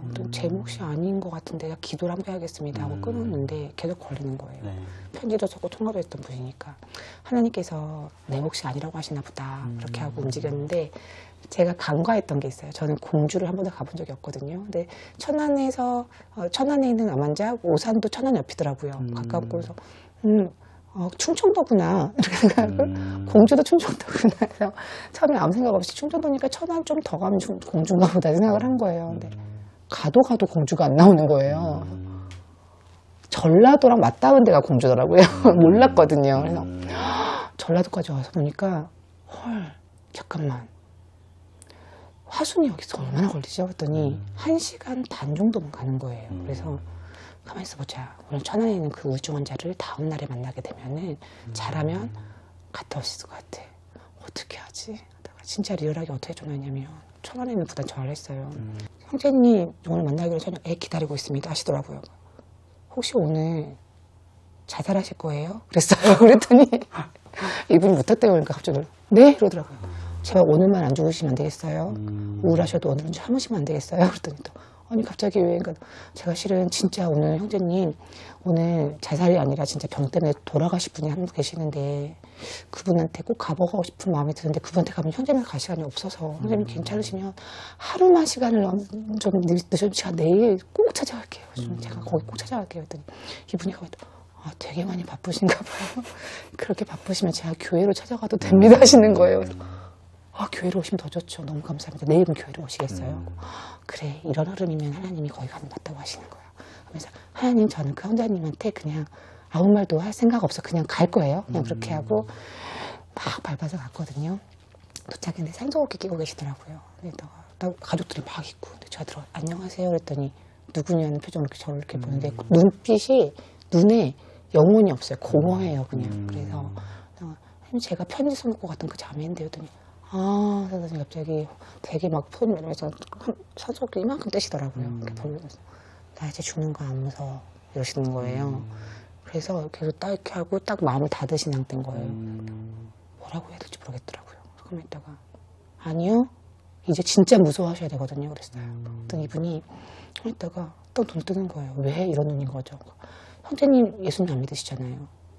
근데 예수님 부활하셨거든요. 예수님이 부활하지 않으셔서 살아계시지 않으면 형제님 지금 이대로 안 무서워하시고 가셔도 아무 문제 없는데요. 부활해서 살아계시기 때문에 지금 굉장히 무서운 순간이 되신 거예요. 그랬더니 이분이 동공이 막 흔들리시는 거예요. 정말 예수님 살아나셨다고요. 그래서 그럼 나 어떻게 하면 돼? 갑자기 이렇게 확 내려. 그럼 나 어떻게 하면 돼? 이러시더라고요. 그래서 저도 모르게 그러다가 일단 숨 쉬셔야 되니까 산소호흡기를 일단 채워주니까 일단 숨 쉬셔야 돼요. 이렇게 하고 복음을 들어보시겠어요? 복음을 얘기 드렸어요. 예수님께서 이 땅에 우리 죄를 대신해서 오셔서 십자가에 대신 죽으시고 3일 만에 다시 부활하셨어요. 이게 복음이에요. 얘기를 드렸거든요. 그 예수님이 지금 우리 함께 계시고 우리를 기다리고 계시고 그래서 얘기를 하면서 고린도서 15장짜리 얘기했어요. 우리가 죽는 게 아니에요. 죽어야지 부활해요. 연결을 해서 그리스도가 다시 사신 것이 없으면 너의 믿음도 헛되고 내가 여전히 죄 가운데 있을 것이요 라고 하셨어요. 예수님께서 살아나셨기 때문에 우리는 죄도 없고 우리가 희망이 있는 거예요. 얘기를 막 다 들었는데 이분이 갑자기 막 너무 희망이 차는 거예요. 그래서 영접하면 예수님 만나는 거예요. 영접하겠다는 거예요. 진심이 아니면 안 돼요. 로마서에서 보면은 입술로 예수를 주로 고백하고 마음으로는 하나님의 능력으로 부활시키신 거, 예수님 부활시키신 거 그거 믿어야지 구원받는다고 하셨거든요. 근데 그거 안 믿고 그냥 입술로만 대충 주님이다 하는 거는 안 받으시는 거예요. 그랬더니 정말 영접하고 싶다고 하셔가지고 그럼 준비되셨으면 제가 기도해 드릴게요 하고 기도를 해드렸어요. 기도가 딱 끝나자마자 이분이 아멘 한다마자 갑자기 빙그레 웃으시는 거예요. 그러면 왜 이렇게 웃음이 나지? 이러시는 거예요. 왜요? 왜 이렇게 기쁘지? 이러셔서 헐 대박 제대로 들어가셨어요. 이러면서 그분이 들어오셨다는 확신은 기쁨으로 이어지는 게 맞아요. 형제님 살아나셨습니다. 그래서 오늘 돌아가셔도 이제 전 안심하겠어요. 이렇게 얘기를 하고 만약에 오늘 안 돌아가시고 다음 주까지 살아계시면 제가 한 번 더 올까요? 이렇게 그랬더니 그분도 오케이 이러셔가지고 가겠다 했더니 가족들한테 제 밥 좀 먹이라고 저 지금 빨리 올라가야 된다고. 그리고 형제님 우리 다음 주에 만나든 아니면은 다음에 천국에서 만나요. 했더니 오케이 하셨어요. 그러고 나서 헤어진. 그게 너무 분명하니까 저도 예수님 들어온 전부터 혼자가 아니라고 생각했거든요. 그분이 제가 간 다음에 가족들한테 그렇게 얘기하셨대요. 나는 지금까지는 쭉 혼자였어. 그런데 이제는 아니야. 기억에 남았던 게 그 하나님을 만나시기 전에는 그리스도인들은 좀 나약한 사람들이라고 생각하셨다고 하셨는데 네. 지금은 그 누구보다 하나님만 의지하는 삶을 살아오셨잖아요. 네. 그래서 혹시 지금 믿지 않으시는 분들 중에 동일한 생각을 하고 계신 분들께 좀 해주시고 싶은 말씀이 있을지. 제가 생각했던 기독교인들은 세상을 살아갈 때 제가 쉽게 살려고 하는 것 같았어요. 뭐 자꾸 맡기라고 하니까 죽게 맡겨. 아니 나보다 네가 하라고 이런 마음 있잖아요. 근데 그게 참 납실하게 느껴졌고 그렇게 얘기하면서 정말 주인님한테 자기 걱정을 맡겨드리고 열심히 봉사하면서 사람을 위해서 살면은 그렇게 안 보일 텐데 그런 분들도 계셨겠지만 제가 만드는 사람들은 그런 사람이 없었어요. 다 자기 욕심을 더 부리더라고요. 기독교인인데 그러니 뭐가 달라 보여야지 믿지. 그냥 사람을 보고 못 믿겠다라는 생각이 그래서 사람 때문에 하나님을 오해하고 있는 거. 근데 그거는 양쪽 다 비겁한 거죠. 안 믿고 싶어 하기 때문에 그 사람 핑계대고 안 믿고 싶어 하는 것과, 그리고 믿는 사람들 같은 경우도 하나님은 그 내세우면서 자기 욕심을 채워주는 분이라고 착각하는 거. 이런 것들이 이제 이런 현상들 때문에 자꾸 헷갈렸는데, 아마 잘 믿는 사람들 앞에서 봤으면은 그게 또 본이 되었을 것 같은데, 그래서 일단은 저는 먼저 안 믿는 사람보다는 믿는 사람한테 우리가 좀 잘 살자. 우리가 조금 얍실하지 않게 살자. 주님 앞에서 손해를 감수하자. 이걸 얘기하고 싶더라고요. 네. 손해를 절대 안 보려고 하는 사람 앞에 그런 너네같이 못된 사람들이 믿는 하나님 안 믿을 거야 하는 게 일반 사람들 마음이거든요. 저도 그런 대상들이 생각나는 사람들이 있어요. 너 때문에 기독교는 싫거든 이런 거 있잖아요. 그래서 나의 어떤 행동이 내가 그렇게 사랑하는 예수님이나 하나님을 오해하게 만들 수 있다. 그래서 믿지 않는 자들한테 전도와서 말로 그냥 믿어 이런다기보다는 좀 보여줬으면 좋겠다. 그분을 믿어서 내가 어떻게 잘 견뎌내고 있는지, 내가 그분을 믿기 때문에 당신을 위해서 내가 이 손해를 좀 감수하고 있는 거. 저도 제가 제 유익을 계속 챙기고 다녔다면은 저한테서 예수님은 사람들이 못 봤을 거란 생각이 들어요. 제가 잘하고 있지는 않지만 어쨌건 간에 주님을 위해서 나간다고 하는 거는 유익을 챙길 수가 없어요. 주님에서 갈게요. 그 주님은 그 영혼한테 이렇게 해줘 저렇게 해줘 하신단 말이에요. 그래서 그 영혼을 위해서 내가 시간을 써야 되고 그 영혼을 위해서 뭔가 이렇게 돈을 써야 될 때도 있고 이렇잖아요. 그래서 주님의 일을 한다는 거는 결코 유익을 챙길 수가 없는데 하나님은 그 손해를 다른 데서 갚아주신단 말이에요. 하나님의 방법은 그래요. 그러니까 주님 일을 하면 계속 손해보다 가는 건가? 이게 결코 아니라는 그 오해를 하지 않았으면 좋겠다는 생각이 들고 분명히 믿는 사람들은 착각하고 있는 게 있어요. 자신이 죽는 거를 알고 있다고 착각하는 거. 저도 그랬으니까. 나 죽는 거 다 알고 살고 있거든. 아니요. 죽는다는 거는 닥쳐봤을 때 절대 헤어나갈 수 없는 거예요. 그 문제는 사람의 능력과 이 세상에 살았던 지식으로는 절대 헤쳐나갈 수 없는 거예요. 그 죽음이라는 게 저도 되게 늦게 맞이할 줄 알았거든요. 이 세상 진짜 짜증나 살기 싫어 하면서도 한 60에서 80 사이에 죽게 될 텐데.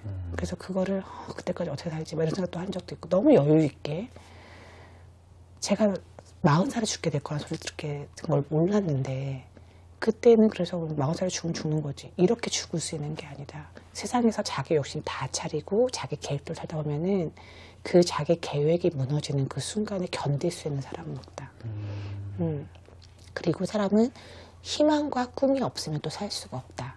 목적이 없는 삶, 죽는 게 낫다고 생각할 수밖에 없거든요. 목적이 있어야 사람이 고를 할 수 있어요. 근데 그 목적이 세상으로만 치우쳐져 있으면은 옆에 다른 사람들하고 내내 비교하다가 절망하다가 비교하다가 절망하다가 내 파트너는 왜 그래 하고 가는 게 인생이고 그 목적이 정확하게 천국에 딱 꽂혀 있으면 여기 삶이 너무 여유롭게 정리가 돼요. 나는 여기서 이렇게 살아야 되는구나. 난 이게 막 이렇게 쫓기며 살았거든요. 나이가 계속 먹었는데 근데 주님 만나고 나니까 나이가 반대로 가더라고요. 왜냐면 아직 아까도 말씀드렸듯이 시작을 안 했다는 거라니까. 여기가 여유 있어지고 내가 여기서 성공하기 위해서 아둥바둥 하는 게 아무 의미가 없는 거. 성공해서 결국은 죽고 우리 그 유명하신 재벌가의 모든 회장님들이나 이렇게 유명하신 분들 다 돌아가실 때 다 허무해하시면서 간 거예요. 뭐가 인생의 의미에 대해서 그렇게 열심히 살고 똑똑하게 살았지만 결과적으로 죽음 앞에 사람 이름을 남기는 거지 이렇게 멋있게 하지만 이름 남기면 안 억울할 것 같다고 착각하는 거지 죽음 앞에 서면은 누구나 10대부터 진짜 90대까지 죽음 앞에 서는 사람들 다 살려달라고 해요. 제가 봤던 모든 죽음은 너무 놀라운 거는 7, 80, 90 그냥 겸허할 것 같잖아요. 네. 아니요. 안 겸허하세요. 자기가 나이가 먹었지만 아직은 더 살 수 있지 않냐예요. 이게 사람의 본성이고 이게 사람의 그러니까 실은 굉장한 착각에 빠져서 살았다는 거를 저도 알았지만 저의 케이스뿐이 아니라는 거. 당신들의 일이다. 암에 걸려 말기암 환자 이렇게 떠드는 저 여자만의 얘기가 아니라 나의 얘기구나. 이거를 분명히 알으셔야 돼요. 저보다 훨씬 훌륭하시고 저보다 더 존경하고 뭐 이럴 만한 분들의 죽음도 겪었거든요. 사회적인 위치를 따졌을 때 나보다 훨씬 더 성공했고 저는 어떻게 보면 실패했죠. 암에 걸려서 아파가지고 너무 실패했다고 세상적으로 실패한 삶인데 주 안에서는 실패하지 않았고 그리고 세상적으로는 성공했는데 제 눈에는 주 안에 없으니까 완전한 실패인 거예요. 그런 분한테도 가서 말씀을 드리죠. 결과적으로는 그 떵떵거리던 사람들도 병 앞에서 약해져가지고 벌벌 떨다가 갈 때는 살려줘 한단 말이에요. 그 순간 결국은 누가 살려주냐. 그 순간까지 마지막 포기하지 않으시는 예수님이 들어가 주세요. 하나님께서는 한 명도 포기하지 않으시기 때문에 결국은 지금 믿지 않는 자들도 누군가한테는 아니면 간접적으로 다 예수를 들었을 거라고 저는 생각을 해요. 네. 그게 하나님의 노크예요. 근데 그 노크가 내가 결국은 죽는 순간까지 노크를 하실 텐데 언제 그 노크에 응답하느냐에 따라서 현명한 삶을 사느냐 현명하지 못한 삶을 사느냐가 결정된다고 봅니다. 그래서 믿지 않는 분들은 지금 잘 살고 있을 거라고 착각할 수 있고 거기서도 행복을 찾아가고 있을 거예요. 하지만 그 끝이 결국은 죽음이라는 것과 그 끝이 그리고 결국은 행복을 추구했지만 불행이 분명히 기다리고 있다는 거 그리고 그게 인생이었거니 하고 사는 거가 내가 잘못 생각하고 있다는 거 주 안에서 완전한 천국을 맛볼 수 있는 이 세상에서도 그런 삶이 있다는 거를 꼭 알았으면 좋겠어서 믿지 않는 분들 안 믿어도 좋은데 적어도 사실 진위 여부는 알아내셨으면 좋겠다. 나도 못 밝혀낸 거 예수님이 부활했는지 안 했는지 그거를 알아보시다 보면 어떻게 보면 좀 약간 진리에 가깝게 가시지 않을까. 그리고 진리를 만난다는 것은 진정한 행복을 누릴 수 있는 그런 기회가 되는 거라고 생각합니다. 네. 이제 예수님을 만난 뒤로는 어떻게 하면 오늘 또 내가 질 수 있을까를 생각하면서 사신다고 했는데 네. 그 어떤 예전에 만나기 전에 이기려고 했던 삶에서 이제는 지는 삶으로 변화된 이야기 좀 들려주세요. 지금 이제 저도 이제 진행형이죠. 정말 참 그리스도인이 되고 싶어서 몸부림치고 있는 과정인데 옛날 아까 그 운전할 때 싸웠던 얘기도 했지만 제가 기질이 지고는 못 사는 것 같아요. 지는 걸 싫어해요. 그 어떤 지는 걸 싫어하면 옳지 않은 거에 굴복하는 걸 절대 못 해요. 그런데 그래서 이제 일단은 차라리 안 싸우면 안 싸웠지 싸움이 시작되면은 끝장을 봐야 되는 성격인 거예요. 끝까지 이겨내야 되는 성격이고 그런 성격이었는데 예수님 만나고 나서는 한번 이제 접촉사고가 났는데 상대방이 너무했거든요. 평상시 같으면은 이런 식으로 하면서 이제 이렇게 할 것 같은데 그때 머릿속에 생각한 거는 이 사람은 내가 언젠간 만나야 될 사람일 수도 있어. 예수님이 복음 전하다가 언젠간 만나야 될 사람이 있어. 이 사람한테 나에 대한 나쁜 기억을 심어주고 싶지 않다. 왜냐하면 예수님을 오해할 수 있으니까. 나랑 안 좋은 기억을 가진 사람들은 내가 그랬으니까 나 때문이라도 예수님을 싫어할 수 있어. 그래서 그 다음부터는 했던 노력은 다른 게 아니라 세상에서 지자. 예수님을 증거하기 위해서 지자. 억울하지만 억울한 건 주님한테 풀자. 그렇게 생각해서 지는 노력을 해야 됐어요. 무슨 억울한 일이 있고 억울한 말을 들으면은 속으로 부글부글 끓어들겠다가 무조건 지자. 진다는 거를 제가 먼저 선포를 하거든요. 이걸 먼저 해요, 저한테. 무조건 이걸 하고 나면은 지는 게 감사하게 되더라고요. 졌는데 하나님께서 다른 것에서 되게 잘했다고 하시면서 선물을 막 주세요. 그러니까 그 선물을 위해서라도 졌더니 선물 주셨네? 이 선물의 맛을 보았을 때 기뻤던 건 다른 게 아니라 와 이런 게 나한테 유익이 생겼어가 아니라 나한테 잘했다고 하셨어. 이걸 아니까 난 잘했다고 하셨어. 주님이 기뻐하신다는 거니까 그 주님이 기뻐하시는 일을 해갖고 난 예쁨 받고 싶은 사람이고 그래서 누구랑 이렇게 약간 다툼이 있을 거나 이런 상황에서도 난 질 거야. 난 지금 질 거야. 진짜 지금 말 한마디 하고 싶은데 질 거야. 막 이러면서 이제 한 격도 있었고 그거를 실패한 적도 물론 있어요. 하다가 나도 말려가지고 실패한 적도 있지만 대부분 편한 사람한테 좀 그때 저기 밖에 특히 외부에서 정말 믿어야 될 사람이 있다거나 아니면은 이제 좀 그렇죠. 이제 꼬투리를 잡는, 예수님에 대한 꼬투리 잡을 수 있는 사람들, 뭐 이런 그런 분위기에서는 고민도 안 되고 잊어버리지도 않아요. 그냥 넌 지금 너 지려고 온 거야? 뭐 이런 거. 이렇게 하고 있으면은요, 그게 결국은 하나님께서 승리로 이끌어 주세요. 그리고 져야 되는 가장 큰 이유가 상대방한테 화가 나면은 먼저 져야 되는 게 더 있는 거예요. 먼저 지면, 그러니까 주님이 주시는 선물 내가 먼저 굴복해서 내가 먼저 받을 거예요. 너가 안 받게 할 거야, 이런 거. 그러니까 나름 소심한 복수, 나름 소심한 이게 그런 식으로 하다 보면은 지는 게 더 쉬워지더라고요. 그래서 그 선물 내가 받아야 되니까 절 거야, 나 져준다 지금, 막 이러면서 하게 되면. 근데 지는 게, 주 안에서 지는 거는 주 안에서 큰 행복과 그 풍족함을 누리는 거라는 거를 알려주세요. 그래서 그럼에도 불구하고 안 지고 싶은 순간이 항상 접해 있지만 노력을 하고 있습니다. 네.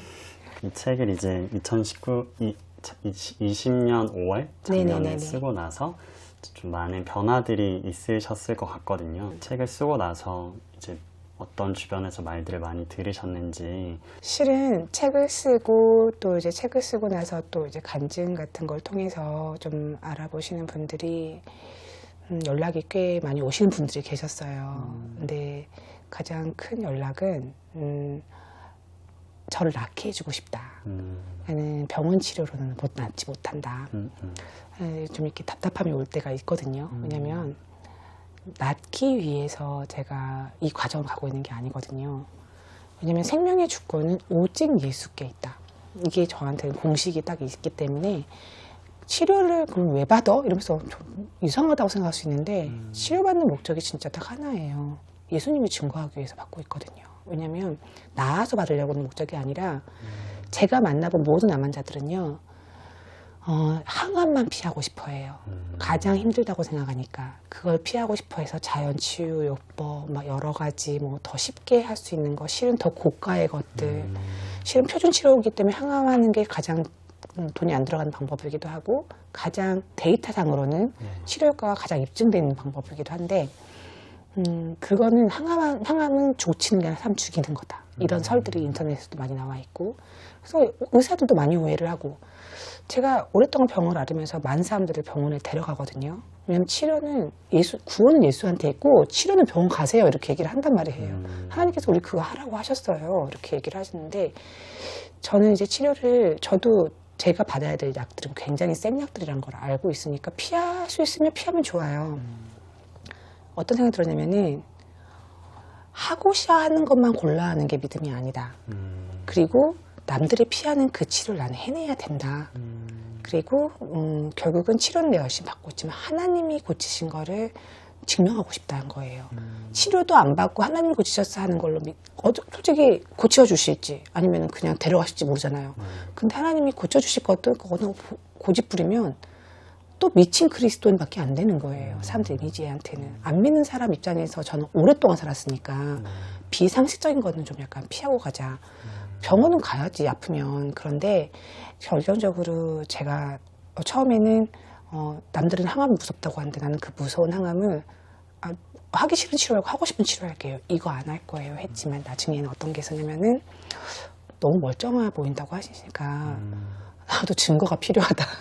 나도 정말 사기꾼이 아니고요. 그래서 이런 것도 필요하고, 그리고 어느 순간부터는 항암을 하면서부터 겪게 된 건 뭐냐면은 이 차수가 올라가니까 처음엔 저도 이렇게까지 올지 모르고 시작했을 거 아니에요. 제가 많이 치료를 받으니까 사람들이 그것 때문에 집중을 하더라고요. 근데 그 집중하는 것 때문에 복음을 전할 기회가 더 많아지는 거예요. 그래서 실은 주 안에서 버릴 게 하나도 없다고 하더니 치료받는 것조차도 쓰시는 하나님을 제가 발견을 했고, 결과적으로는 사람들이 가장 피하고 싶고 무서워한다는 항암을 제가 견뎌내고 그 과정에서 힘든 것들을, 제가 겪은 것들을 도와드릴 수 있다.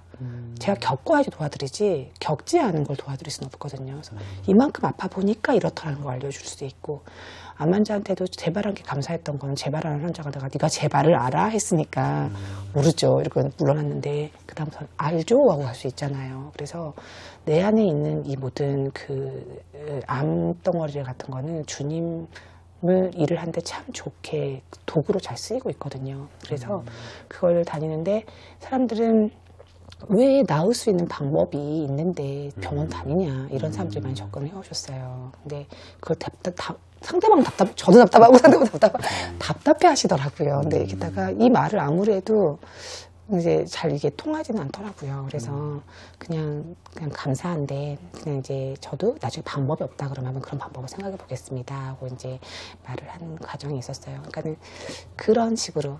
그리고 어떤 분들은 제가 믿음이 너무 좋아 보이니까 이런 책이 나왔겠지 또 생각하실 거 아니에요. 실은 믿음의 깊이로 막 이렇게 따지고 이러는 건 아닌 것 같은데 저한테 당신이 와서 기도해 주면 이 사람이 살 거다 이런 전화도 받은 적이 있어요. 그래서 저는 그런 분한테 아니요, 제가 손을 올린다고 해도 그런 일은 일어나지 않습니다. 저한테 그런 능력이 없습니다가 아니라 그런 능력 하나님한테 나오는 건데 주님이 하시면 하는 건데 저한테도 올리면 될 수도 있고 안 될 수도 있는 거예요. 그런데 본인의 믿음으로 주님을 만나서 가는 겁니다. 그래서 지금 복음을 정확하게 다 정리해 드리러 갈 수 있지만 손 올리고 기도해 드린다는 부탁은 제가 조금 받아들이기 힘듭니다. 이런 얘기를 드린 적이 있어요. 네. 더 많이 막 여쭤보고 싶고 더 많은 이야기 나누고 싶은데 네, 그 시간상의 제약 때문에 사실 저도 교회를 다니지만 교회를 다니는 분들 중에서도 그 부활에 대해서 믿지 못하는 분이 꽤 많다는 걸 얼마 전에 보면서 되게 놀랐던 적이 있거든요. 맞아요. 그래서 정말 이 오늘날 같은 이 시대에 그 부활 신앙으로 이렇게까지 살아갈 수 있다는 걸 보여주신 하나님의 증인이라는 생각이 많이 들고 아, 이렇게까지 하나님 사랑할 수 있고 하나님과 이렇게까지 친밀하게 동행할 수 있구나 그런 어떤 길을 걸어가 주시는 어떤 증인의 삶이란 생각이 많이 들어서 저에게도 너무 큰 도전이 되고 너무 감사하십니다. 네, 정말 많은 분들이 그렇게 하나님께 받는 감동이 있을 것 같아요. 네. 무엇보다 하나님과 정말 어떤 거창한 거 그런 게 아니라 오늘 당장 대화하실 수 있는 그런 또 계기가 될 수 있으면 너무 좋겠어요. 네, 맞습니다. 모두 다 대화하세요. 네. 그럼 이제 마칠 때도 저희 또 기도해 주시거든요. 네. 그래서 마지막 마무리 기도 해주시겠어요? 네. 하나님 아버지 감사합니다. 주님의 부족한 종 오늘 입술을 열었는데 주님께서 뜻하신 바만 다 나왔길 원합니다. 하나님 이 모든 과정 편지까지도 주님께서 다 주관하여 주시옵고 아버지 하나님 이 영상을 통해서 모든 분들에게 주님이 정말 얼마나 친근하게 더 다가가는 그리고 예수님이 우리를 얼마나 사랑하시는지 그리고 그 사랑하시는 예수님이 우리 모두를 구원하고자 하는 그 뜻이 충분히 전해지기를 원합니다. 하나님 아버지 이 시대를 정말 어려운 시대인데요. 우리 모두 고난 가운데 있는 우리에게 소망 되시는 참빛 되시는 오직 예수님 한 분밖에 없다는 것을 우리 모두가 알 수 있게 도와주시옵고 그 길을 가는 우리 또 그리스도인들에게 또 주님과 정말 깊은 교제 가운데 그리고 많은 분들에게 본이 되어서 갈 수 있도록 아버지 인도해 주시옵소서. 주가 일하시는 이 프로그램 주님께서 정말 기뻐하시는 프로그램으로 계속 이끌어가 주시기를 바랍니다.